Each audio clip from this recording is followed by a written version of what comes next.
Alright, I'm on hole number 6 of the City of Light tournament. I'm in the opening round of the rookie division. Let's go to hole number 6. This is hole number 6 of Parc de Paris. Let's go to Golf Clash Notebook and check it out.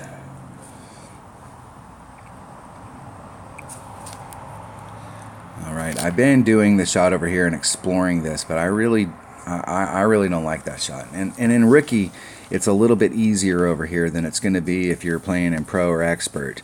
The landing zone out here that you can achieve if you're in pro and expert is going to be the same. So how you're coming into the green is going to be, you can take the shot to the left or you can take the shot to the right. The shot to the right is much more open, and it's a pretty much guaranteed eagle. This shot over here could be problematic, especially with the wind. The wind in this tournament is blowing in this direction.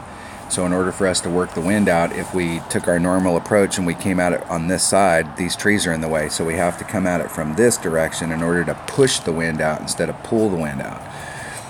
And in order to see your ball guide on how it's going to react, you're going to have to set your spot up here, then turn your screen around in order to look at it from here so that you can see this, and then make your adjustments.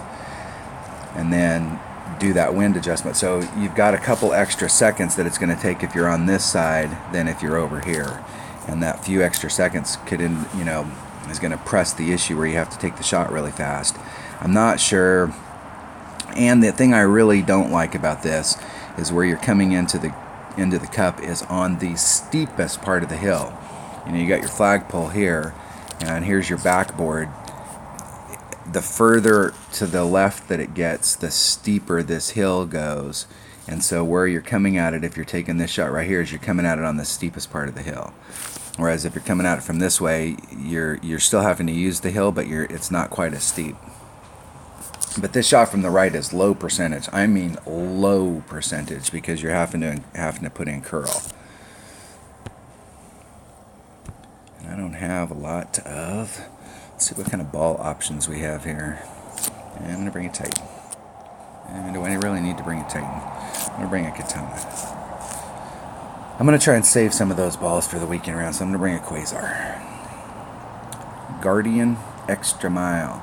Now, one of the things we did find, a buddy of mine, one of my teammates, our clan president, called me the other day, and he's been having problems on this hole where he ends up in the sand on the drive to the right. If you hit a great to the right, ending up in the sand. So we went through and watched a couple of my videos where I literally froze it right where it's doing the bounce, and it appears that on the drive we need to take off about 20% of the wind, because I like to aim right in the center of this little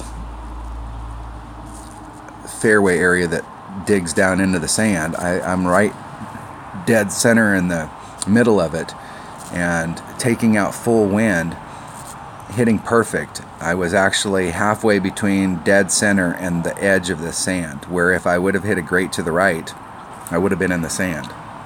Now, if you bring a big ball, that second bounce is past the sand, so you may be able to clear it. But if you hit, a two-ring great to the right, you could be in big trouble. So the last couple times I played this, I've taken out 20% of the wind, and then went back and watched my videos, and I'm landing dead center in the middle of that little fairway area.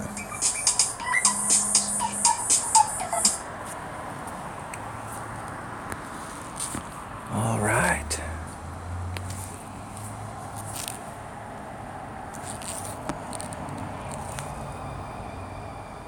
So I'm right dead center in it. So it's 3. So I'm going to take out 6. I'm going to do 2, 4. It's 2, 1 per ring. So I'm going to do about a ring and a quarter.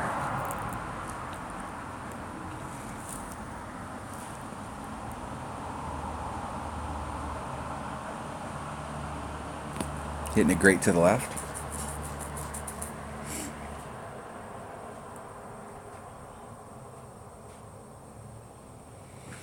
Pretty good distance. Come on, Daisy girl.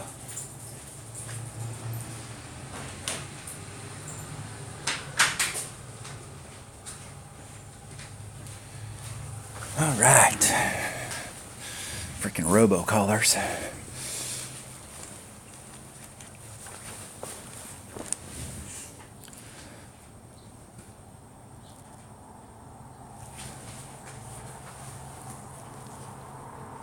See if my opponent can get over to the other side.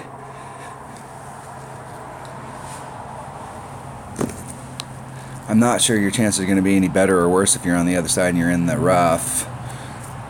But in many cases, if you mess a shot like that up and you don't have any shot of getting to the green, I would hit right to where I was trying to hit originally,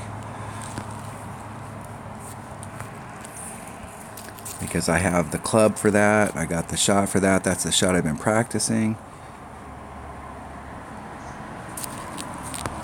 Okay, so now it's all about distance. I'm looking at the tip here and where that's at and trying to extrapolate how much curl I have to try and get me right on track with the hole. So 3.9, it's 1.2 per ring, so there's 3.6. So it's about 3 1/4 rings.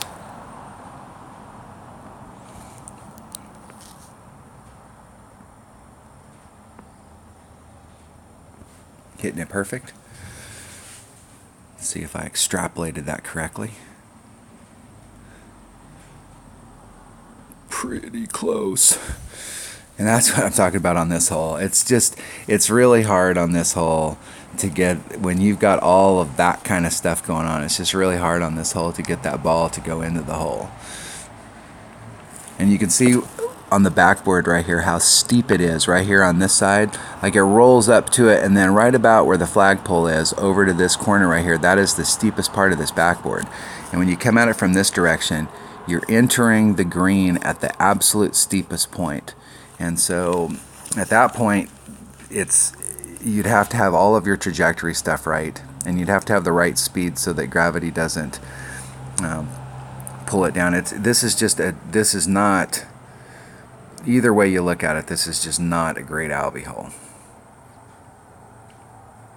But you can obviously get this done easily with a Quasar.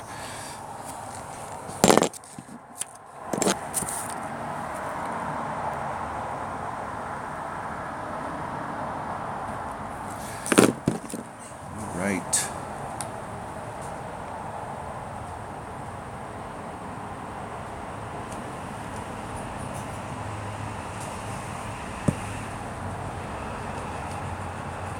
That was hole number 6 of the Parc de Paris, the City of Light tournament. Thanks for watching. If we can ever get back to that screen. Now thanks for watching.